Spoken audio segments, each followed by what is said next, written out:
I'll start by explaining my goal. I wanted to create 3 different set ideas for 3 different movie genres. I wanted to then try and create one of those sets with the resources I had handy in my house. I chose to create a set idea for a scene in a historical movie, and then instead of finding a fantasy movie, I challenged myself to create my own movie idea and then design a set for that.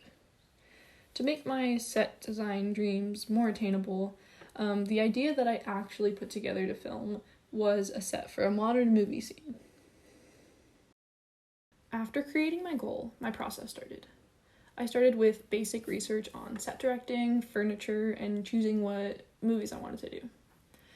I ended up choosing Crouching Tiger, Hidden Dragon for my historical piece, and Ouija for my modern piece. The fantasy story is a bit more complicated to explain, so I won't do that right now. I started with the modern. The set I chose to create was a character's bedroom. She had a giant tree painted across her wall and was interested in theater. I thought about the different ways the tree could be positioned in her room, and I thought about how this would work in my house. I wasn't fond of actually painting a tree on one of my walls, so I chose to create one out of paper and stick it to the wall.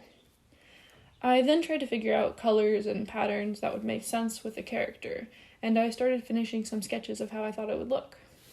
Setting up the scene and filming wasn't actually that difficult. I planned to make it a lot more interesting and elaborate, but the house and props I were going to use became unavailable after the shelter in place.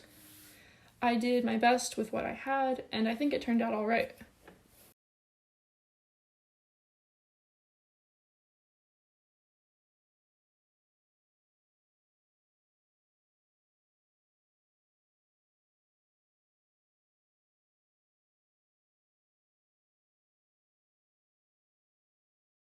While I was working on the modern scene, I was also creating the historical set.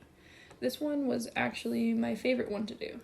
Once again, I did a bedroom, but this one was more in-depth and interesting. I thought it was really fun finding a bunch of different Chinese things to study in order to design my furniture. I created an idea for a bed, dresser/mirror, and chair.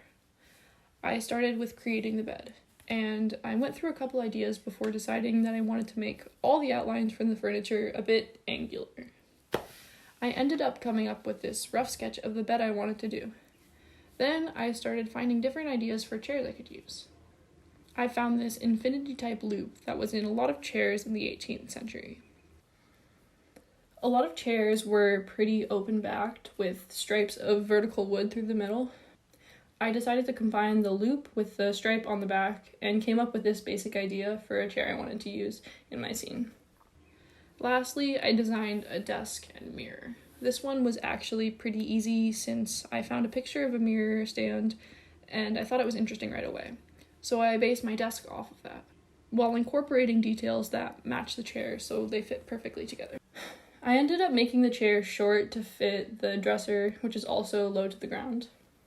This may not seem like it takes that long, but I wanted to try hard to get everything as accurate as I could.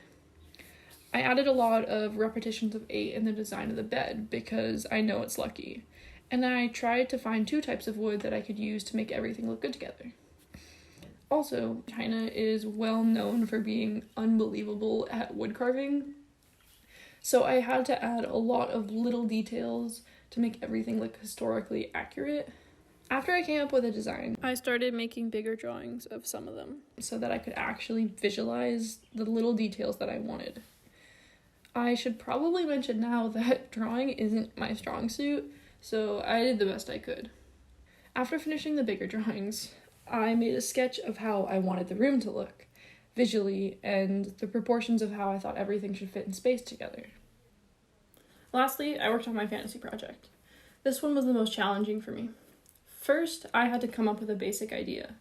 My story follows a 20 to 30-year-old girl. In this world, there are dimensions that lay on top of each other. Each layer only changes a bit, but the farther you go, the more different it gets. Our Earth is close to one side of the spectrum, fueled by science and without magic. Our world doesn't know about these dimensions. Whenever the main character sleeps, she hops into a dimension near hers, At first, she doesn't really realize what's going on, she only feels like things are slightly off, but eventually magic and big changes start to throw her off. There is a plot to the story, but it would take too long to explain. That is the basic premise, though.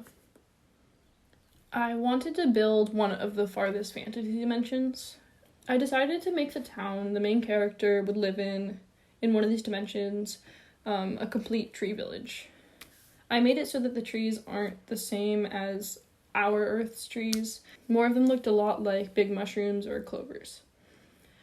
The main character's new house was almost like a circus tent, but with the edges being rounded instead of spiked. I also thought it would be cool to design a pet for the main character, and so this is kind of some stuff I came up with. All in all, my Zenith project made me think in a way that I had never before. I thought it was really fun designing sets and furniture, and I would love to do more world building in the future. Thank you for listening to my presentation. I hope you enjoyed it.